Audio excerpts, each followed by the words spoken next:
Good afternoon, everyone. This is John Rust on The John Rust Show. Rust on the radio on Freedom 95, 950 AM and 95.9 FM on your radio dial, broadcasting all across the beautiful fruited plain of Indiana. So, folks, we have quite a show today. Today's show is about how the United States is suffering because of the influx of immigration spoken for, voted for, and funded by Jim Banks, Virginia's pretend Indiana senator who has to be forced on Hoosiers. Folks, the horrific terrorist murder of 20-year-old Army National Guard specialist Sarah Beckstrom, 20 years old, of Summersville, West Virginia, was a direct result of these influx of immigration policies that Jim Banks voted for.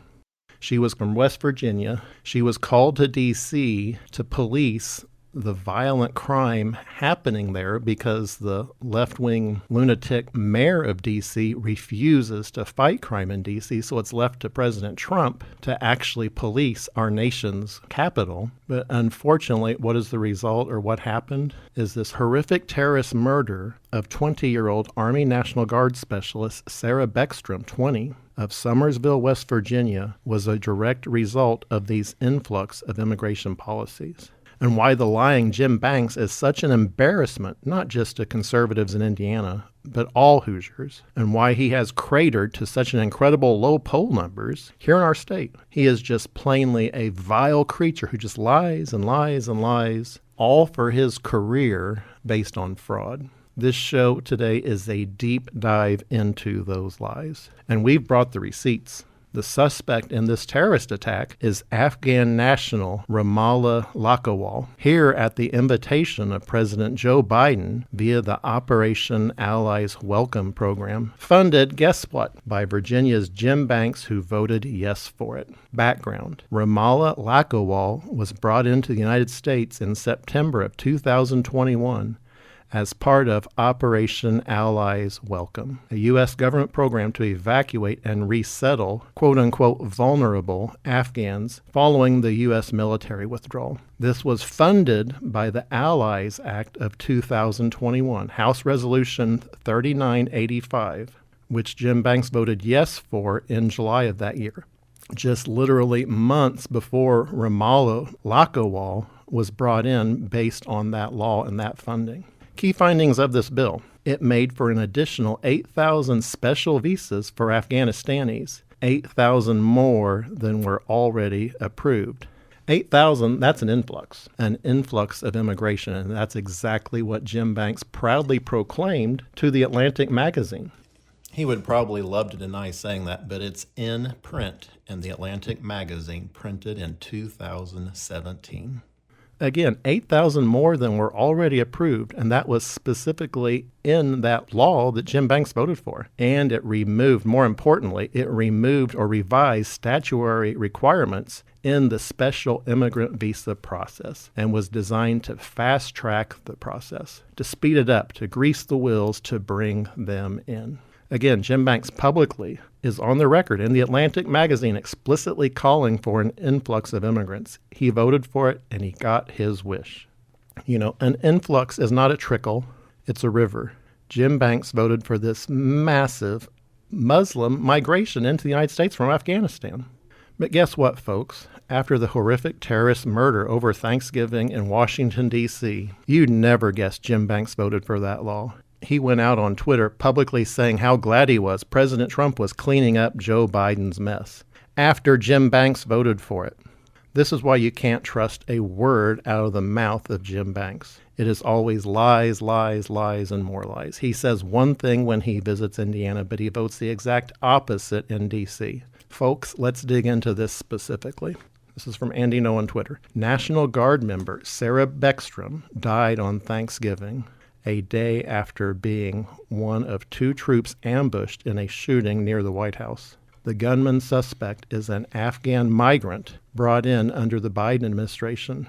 Antifa celebrated the shooting. Shame on them. The other victim is still, fortunately, at least now conscious, but critically injured and is still hospitalized. This is from Representative Thomas Massey. He told Newsweek in July of 2021, the program to extend visas to those who helped our military already exists, and I supported that program. The vote on the new measure that Jim Banks voted for was to greatly expand the number of visas and to include categories of people who did not help us in the war while simultaneously reducing the vetting of these immigrants. Again, folks, this is the receipt. The vote was on July 22nd, 2021 at 10:47 a.m. in the 117th Congress.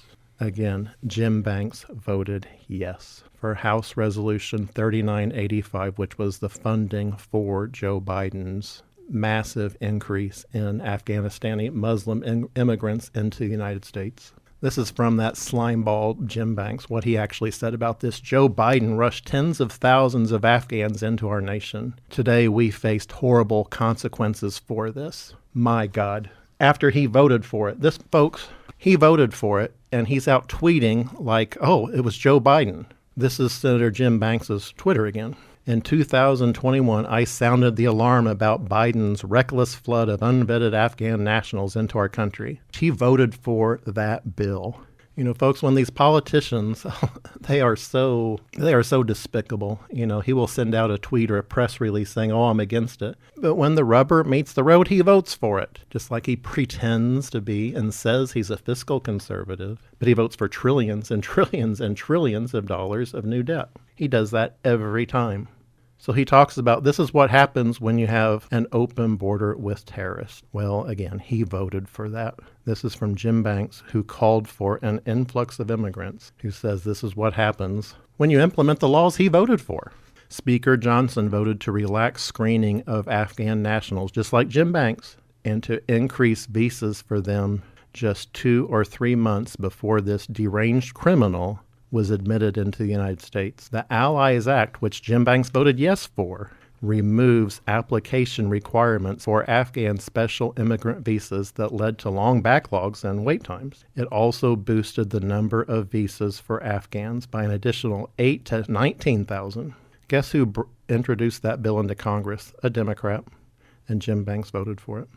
Again, folks, enough is enough. We lost one hero and another is in critical condition fighting for his life because Joe Biden refused to vet the Afghans coming into the United States in 2021, and Jim Banks voted yes. His refusal to secure our border and implement basic security measures caused this, pure and simple. Unvetted Afghans need to be deported.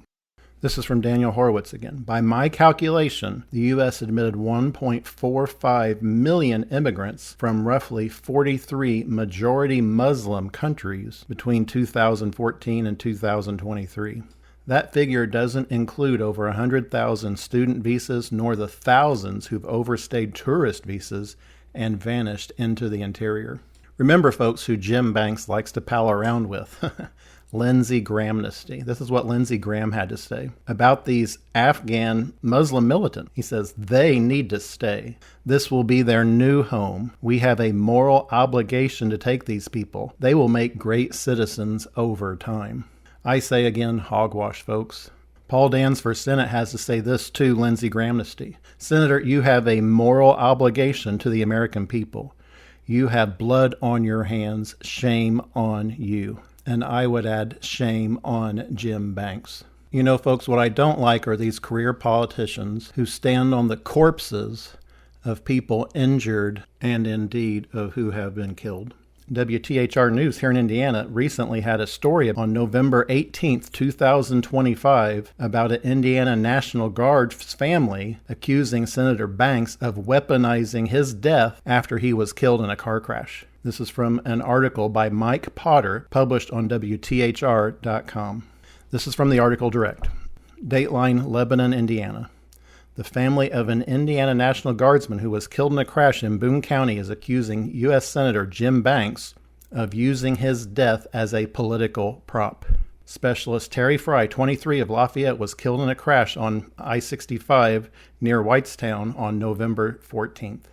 On Monday, November 17th, Banks posted on X claiming Fry's life was cut short on I-65 by an illegal who never should have been here in the first place. The following day, Fry's family sent a statement to 13 News saying, Senator Banks, on behalf of Terry Fry's family, we need to make something absolutely clear. Terry's death is not a political prop. He was a son, a father, a soldier, and a deeply loved member of our family long before he was a headline.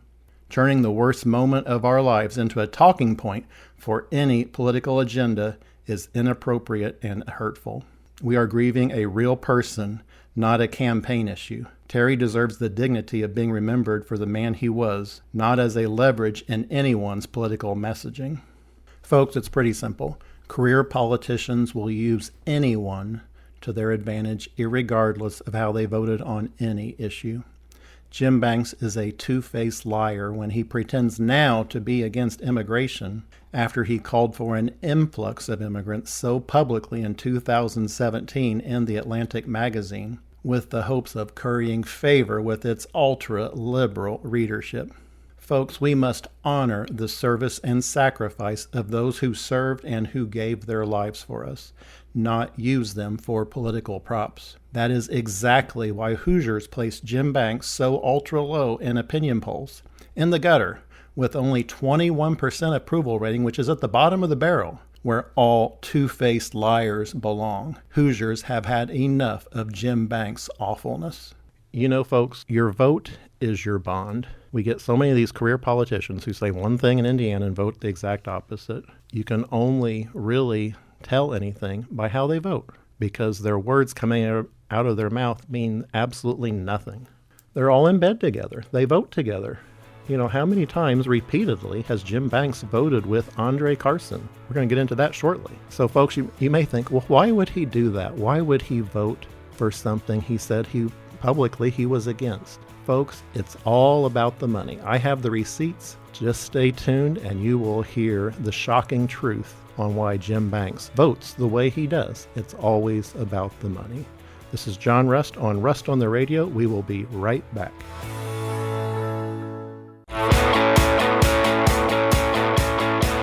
Welcome back, folks. This is John Rust on Rust on the Radio on Freedom 95, broadcasting all across the beautiful fruited plain of our beautiful state of Indiana. So, folks, before the break, there's an expression, always follow the money.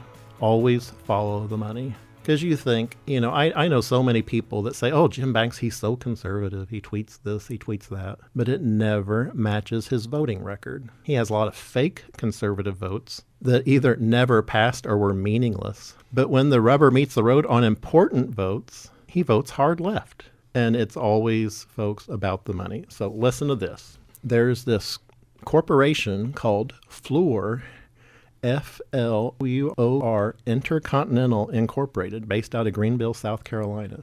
It is a wholly owned subsidiary of the FLUOR Corporation. Guess how much money they got to quote-unquote vet Afghanistanis coming into the United States. This company, folks, it's shocking how much they were awarded. The awarding agency was the Department of Defense, and it was for $352 million to vet the Afghanistanis coming into the United States. Again, $352 million out of the Afghan Refugee Assistance Contract of 2021. And that was all part of Operation Allies Welcome, and it was funded by that bill that Jim Banks voted yes for. Again, FLUOR, F-L-U-O-R, Intercontinental Incorporated, based out of Greenville, South Carolina. Folks, it's always with these career politicians about the donations. Guess who donated to Jim Banks? FLUOR Corporation, F-L-U-O-R Corporation. Folks, always, always, always follow the money in life. It's always the case, and it's always the case with these, I about said criminal politicians, and I guess that's true if you look at it the right way. Yeah. These career politicians, they are in it only for their careers. They don't care about anything else. Again, Jim Banks was paid off via campaign donation from the for-profit company tasked with influxing into the USA these Muslim Afghan immigrants.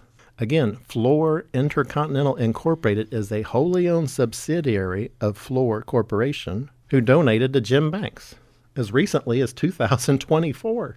Again, folks, this corporation, through their wholly owned subsidiary, got $352 million tax dollars to vet these Afghanistanis coming into the United States. Well, they did a pretty awful job. Robert J. O'Neill had a lot to say about this, and this was, of course, a horrific crime against our National Guard troops in D.C. He says, if you've never been to Afghanistan, you wouldn't understand. If you showed these people an espresso machine and gave them a free cup of coffee, they would assume you were a witch and chop your head off. But let's bring them in. That's exactly what Jim Banks voted to do by funding that act. And he cashed the check from Floor Corporation after he voted for it, after he voted for the bill that funded this operation. Well, again, Robert J. O'Neill, folks, he is who killed Osama bin Laden. You know, I trust his judgment on these people, pure and simple. Me too. You know, this is from Robert J. O'Neill. He killed Osama bin Laden. Again, he said, if you've never been to Afghanistan, you wouldn't understand. If you showed these people an espresso machine and gave them a free coffee, they would assume you were a witch and chop your head off. Let's bring them in. Folks, he followed that up because I know there's a lot of people that say, oh, you have to be nice to Afghanistanis. Well, this is again from Robert J. O'Neill. Just like I said, if you've never been, you wouldn't understand. Ask any combat veteran who has left the wire. Folks, remember that. What does Jim Banks' best buddy, Lindsey Grahamnesty, have to say about this? He says, well, of course, it's heartbreaking to hear about the 2 West Virginia National Guardsmen who were shot while deploying to protect our nation's capital. I'm praying for them and their families. Steve Ferguson immediately retorted, you voted to import these animals. Sit this one out. Amen. This is from Marjorie Taylor Greene. In July of 2021, under the Biden administration and Speaker Pelosi, the House voted to reduce vetting and rapidly increase visas for Afghan nationals to come to the United States. There were only 16 of us out of 435 members that voted no. I voted no. We were told many of them helped U.S. soldiers and they would be killed by the Taliban and that they deserved to get a fast pass. Yesterday, one of them, who worked directly with the CIA and Special Forces, attempted to murder 2 unarmed National Guardsmen. And again, unfortunately, terribly, one of those has passed away. The terrorist suspect in question, Ramallah Lakawal, came here in 2021 under Biden and was just recently granted asylum. She says, I'll be honest, none of this makes sense to me on so many levels. I'm going to list a few of the House Republicans who actually voted against the bill. Representative Paul Gosar of Arizona, Marjorie Taylor Greene of Georgia, Thomas Massey of Kentucky, and Chip Roy of Texas, Matt Rosendale of Montana. There were a few folks who actually stood up and said, no, this is a horrific policy. In the Senate, of course, all the usual suspects voted for it. Again, Jim Banks' apparent best friend, Lindsey Grahamnesty, voted for it in the Senate, along with Mitch McConnell, who gave money to Jim Banks, along with Senator Lisa Murkowski, and, of course, Senator Todd Young voted for this law. I think it's because career politicians like Jim Banks just don't believe criminals should pay for their actions. You know, listen to this. This is from Wall Street Apes. And this is on a different subject, but it relates to this exactly. The president of El Salvador, Bukele, increased incarcerations 567%. The result was a 95% reduction in murder, the sharpest drop in El Salvador's history. Of course, if you do the crime, you must do the time. This is Elon Musk's take on that. If you imprison repeat violent offenders, then they will no longer be able to repeat offending violently. That is the simple and obvious truth. Unfortunately, and that's the subject of the show, folks, two-faced lying Jim Banks voted for the First Step Act. You know, this is from Charlie Kirk. The whole criminal justice reform stuff has been a complete failure. How many examples do we need of somebody with 10, 12, 13, 14 priors that then goes and commits a murder? What are we really doing here in regards to this whole fake, fraudulent criminal justice path that we've seen? Only half of America's murders are even solved. That means 50% of our murderers are still walking the streets of our cities.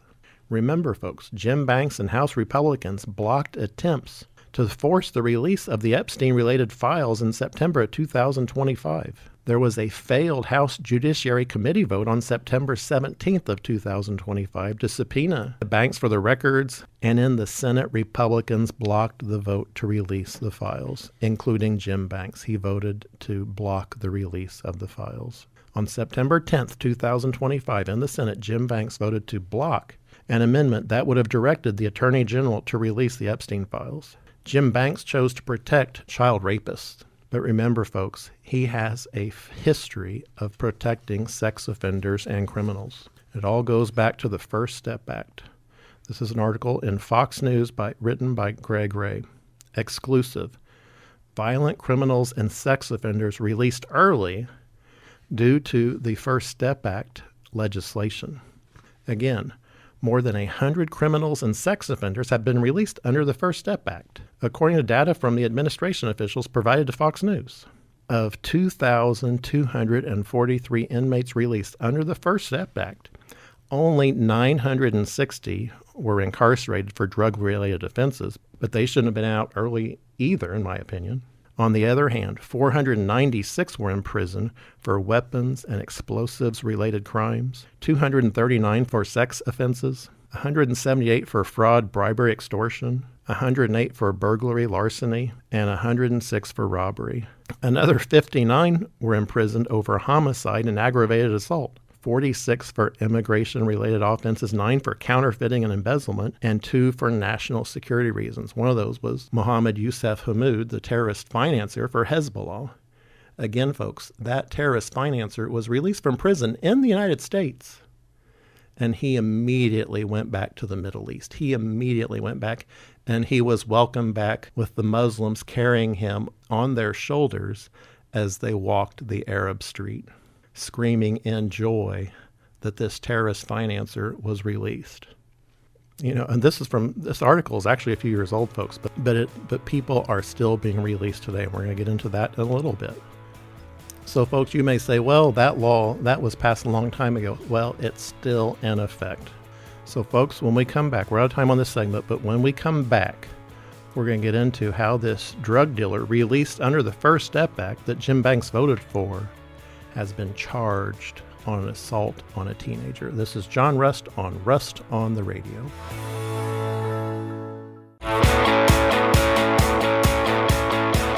Welcome back to the show, folks. This is John Rust on the Radio, the John Rust Show on Freedom 95, 950 AM and 95.9 FM, the right station for talk all across central Indiana. So, folks, I'm in the studio with Justin. Welcome to the studio, Justin. Great to be here, John. Thank you for having me. So before the break, folks, we were talking about the First Step Act, which is continually releasing criminals onto the streets right now today. So this is from an article from December 7th, 2023 by Catherine Fung in Newsweek. Drug dealer released under the First Step Act, charged in assault on a teenager. A drug dealer who was released under the First Step Act, and again voted for by Jim Banks, under that quote-unquote sweeping criminal justice reform, has been charged with first-degree assault of a teenager. William Dredden was indicted along with his wife Tiffany Harrison in connection with their alleged involvement in the assault outside a Baltimore high school, prosecutors said Wednesday. Baltimore police told Newsweek that Dredden had previously been arrested multiple times for drug-related charges. The quote-unquote bipartisan legislation, aka uniparty legislation, which aimed to cut unnecessarily long federal sentences and improve conditions in federal prisons, was widely supported by organizations favorable to both Democrats and Republicans. Folks, no, you have to do the time if you do the crime. Jim Banks does not feel that way. He believes in being soft on crime, and he believes in an influx of immigration. He's getting his wish on both, unfortunately. But again, that has nothing to do with how he tweets or how he talks at Lincoln Day dinners in Indiana. You would never know that. You'd think he was a real conservative. But it's all, folks, a fraud. This is from Oilfield Rando. The CIA just plonked 10,000 foreign death squad members down in American communities. It's fine. This is fine. And what he was referencing is an article in the Rolling Stone magazine, how a fellow unit member describes how the alleged D.C. National Guard shooter felt abandoned by the CIA. In the final days of the war in 2021, roughly 81,000 Afghan immigrants, along with 10,000 members of zero units, along with many of their families, were evacuated by the CIA and resettled across the United States. Folks, this is from Daniel Horowitz. This is a reminder on how everyone is a big hero now with the Afghan situation, but when Biden was president and pushed for this, only 16 Republicans voted no on that bill. Again, folks, it authorized an additional 8,000 special immigrant visas for Afghan interpreters, contractors, and others employed by the U.S. government. It modified the program to remove the requirement that applicants provide credible sworn statements regarding dangerous country conditions as evidence of an ongoing serious threat. Folks, it removed a requirement that applicants must have performed a sensitive and trusted activity for the United States military. And it clarified that Afghan nationals who worked under the U.S.-funded cooperative agreements or grants are eligible for the program. So, folks, who else was brought into this country because of this policy that Jim Banks voted to fund? Well, also, Zabihullah Mohammed, an Afghan national, was resettled in Montana by the Biden administration, has been charged with the rape of a teenage girl in a Missoula, Montana motel room. This is from the Department of Homeland Security's own website, folks. Remember, Jim Banks funded this. So, folks, this is from Blaze Media, theblaze.com. In October, Zabihullah Mohammed, a new arrival from Afghanistan, was charged with raping a woman in a Missoula, Montana hotel. The Department of Homeland Security, in response to outcries from the Montana governor, insisted that the 19-year-old Afghan national went through a rigorous and multi-layered vetting process.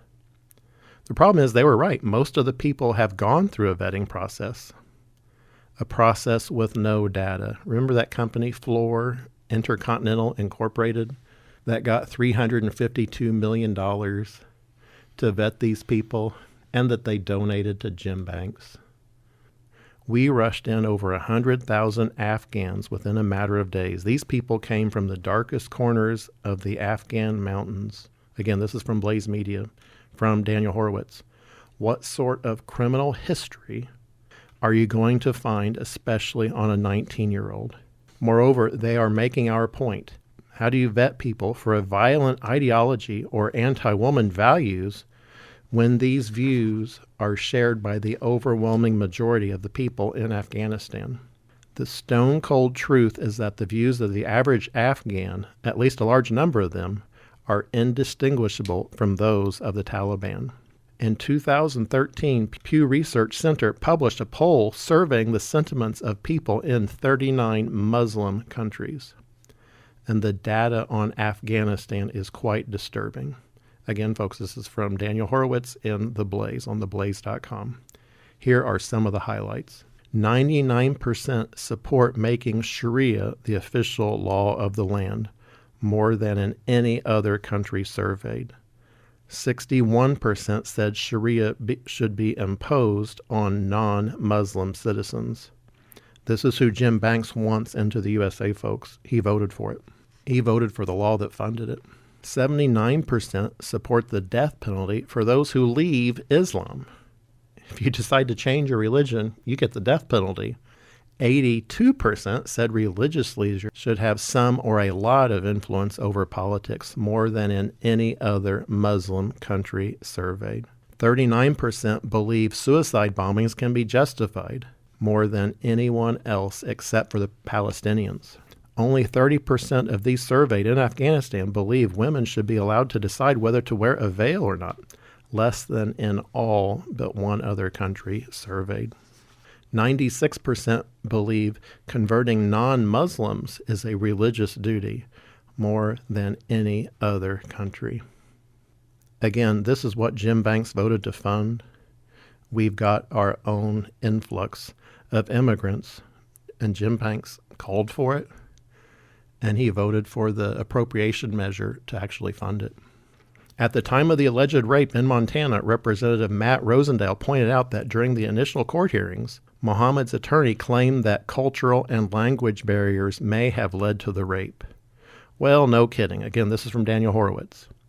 A group of Afghan evacuees allegedly assaulted a female service member at Fort Bliss while they were staying there on base. Do we really need to rehash the lessons of Europe and the irresponsible refugee policies over the past generation to realize we are following in those self-immolating footsteps? And I will add myself, folks, just look at what's happening in Dearborn, Michigan, where the Muslims have taken over the entire city. It's gone. Dearborn's gone. And look what just happened in New York City with the socialist Muslim elected mayor that Jim Banks is praising because it's apparently good for Indiana. No, it's not good for Indiana.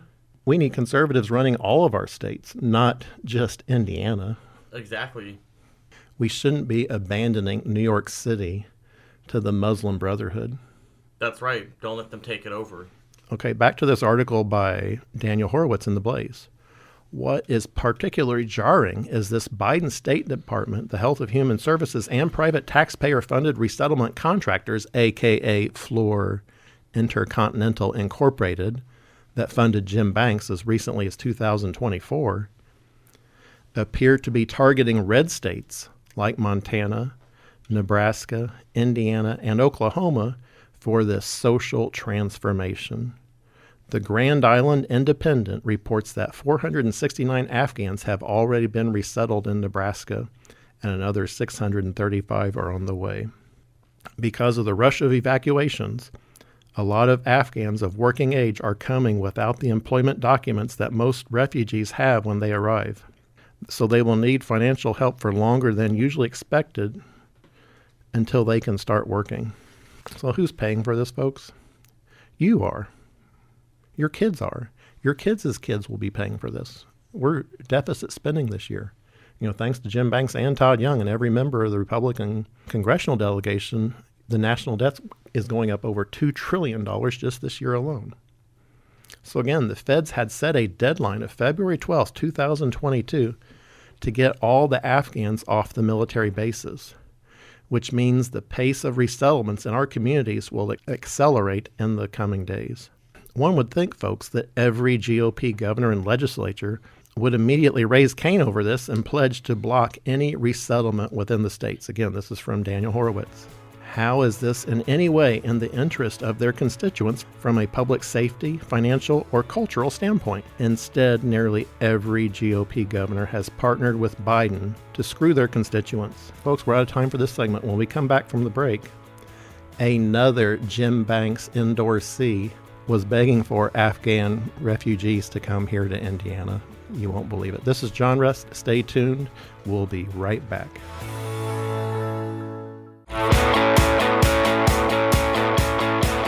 Welcome back, folks. This is John Rust on Rust on the Radio on Freedom 95, broadcasting all across our beautiful fruited plain of Indiana, our beautiful fruited snowy plain, unfortunately, right now. Talk about global warming. Where is global warming when you need it? Unfortunately, well, now they're talking about a coming ice age again. So flip-flop, flip-flop. Sounds like Jim Banks. It sure does. Everything is changing. So, folks, before the break, we're talking about all these Afghan nationals being imported into Indiana and all across the United States. Guess what? Indiana Governor Eric Holcomb, who endorsed Jim Banks.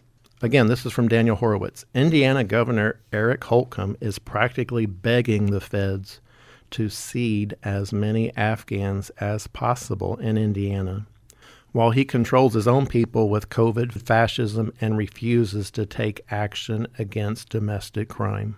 There are thousands of Afghan refugees at Camp Atterbury in southern Indiana who are now being released into communities at a rate of hundreds per week. One thing is clear, Biden and Holcomb won't force injection mandates on their prized Afghans. They won't have to take the COVID shot. Folks, this was from 2021 when that was all happening. So again, from Daniel Horowitz, Republicans just supplied the requisite votes to pass the current budget continuing resolution, which contains an extra $7 billion taxpayer funding for Afghans. This will induce transformation of our communities at the behest of international officials, unelected State Department and Health and Human Service bureaucrats, and parasitic contractors, a.k.a. Floor, who funds Jim Banks, who have everything to gain and nothing to lose by endangering the communities and saddling them with a fiscal burden. Again, it's these parasite contractors like Floor who fund Jim Banks, or who were vetting these criminals who came in. This is from Daniel Horowitz. We fought a war over no taxation without representation. Shouldn't states at least hold their ground on a banner of no social transformation without representation? And folks, that's the key here. We do not need an influx of immigrants. We are a Christian nation. We're not a Muslim nation. Parts of it are switching. Unfortunately, look at Dearborn, Michigan. Look at New York City with their Muslim mayor now that Jim Banks is praising.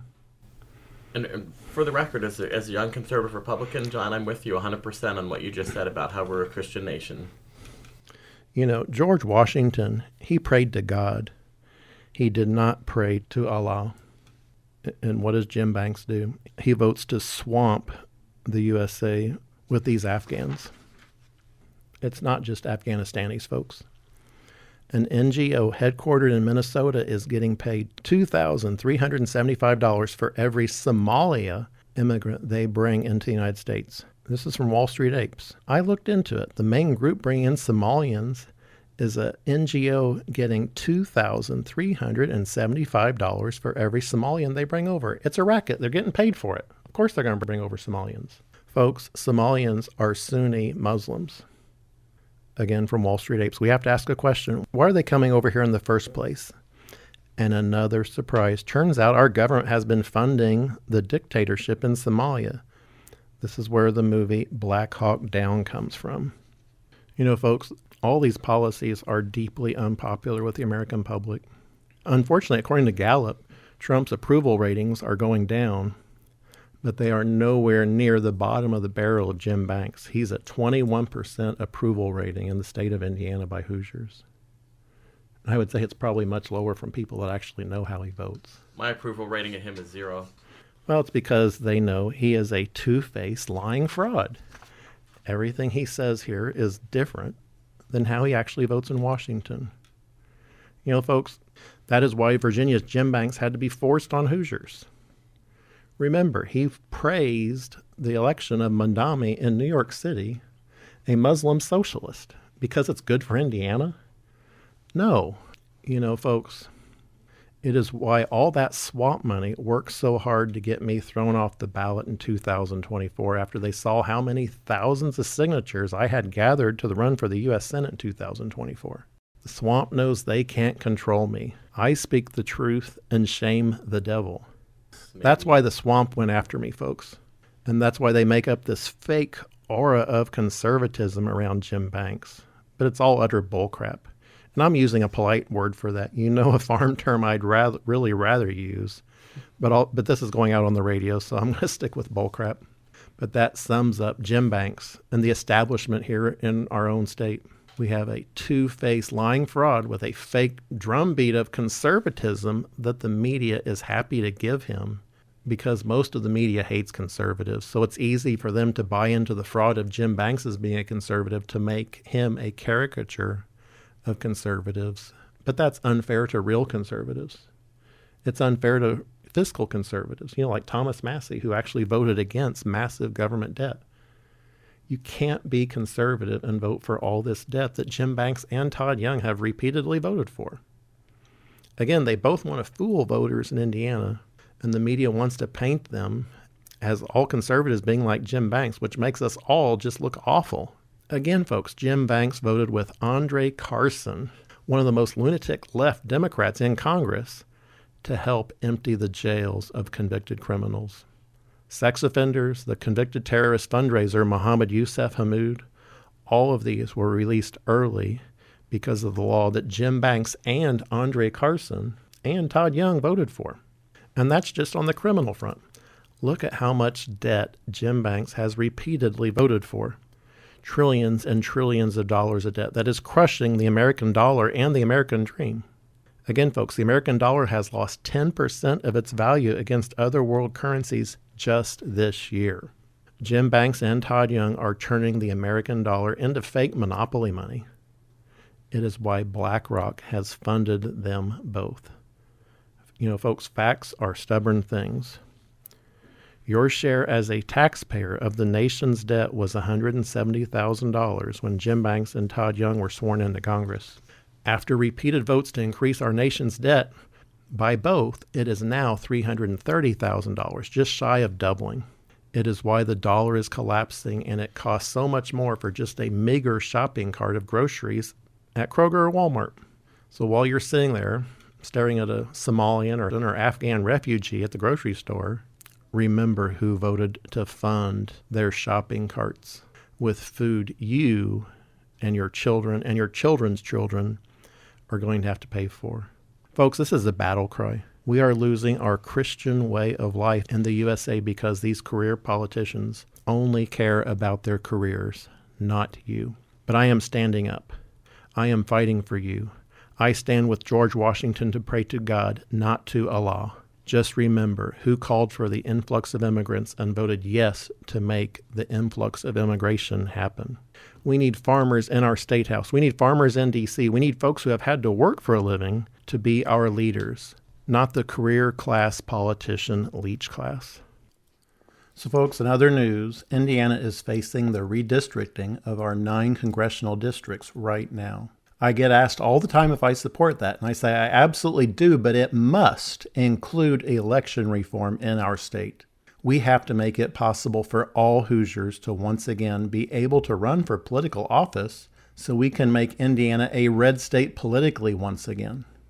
We don't need more career politicians like Aaron Hounshin who just votes for massive new debt. That's not being a conservative. Indiana's a red state. Folks, today 81% of Hoosiers are banned from running for political office by a tricky 2-primary rule the career politicians in Indiana rushed through right after COVID because they knew people like me would be running for office to move Indiana back to economic conservatism, to move Indiana back to a state of individual rights, to move Indiana back to being a red state.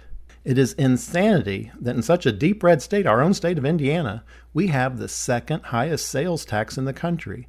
It is insanity that in such a deep red state, our own state of Indiana, we have the 4th highest gasoline tax in the country. It is insanity that despite having the 4th highest gasoline tax in the country, our GOP establishment just voted this year for a law authorizing tolls for every mile of Indiana interstates. We are Indiana. We're not California. Good grief.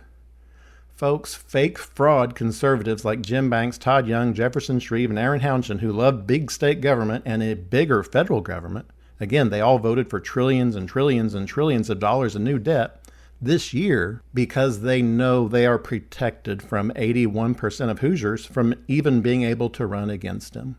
So once again, I call for immediate election reform in the state of Indiana to allow all Hoosiers to once again be able to run for political office. Remember, folks, the law they used to force Virginia's Jim Banks on Hoosiers as our U.S. Senator would have banned Abraham Lincoln for running for office in Indiana had he remained a Hoosier. The law is that awful and unknown, but I'm working to shine the light, to raise the curtain on what these political career politician vultures have done and are doing to our state. That is why they are so scared of working Hoosiers. Whether we are farmers, teachers, plumbers, fry cooks, assembly line workers, or anyone who has to work for a living, they, the elite politician class, will choose your destiny, not you. That's why they ban 81% of Hoosiers from even running for political office. But I'm working to stop that bullcrap, and I am fighting for you. Please check out The John Rust Show on johnrust.com or rustforamerica.com for more information on our podcast and previous radio broadcasts. Folks, I want to close with my father's favorite Bible verse, Psalm 118, verse 24. This is the day the Lord has made. Let us rejoice and be glad in it. Folks, thank you so much for listening, and I will see you all again next week on the radio. This is John Rust. Thank you so much.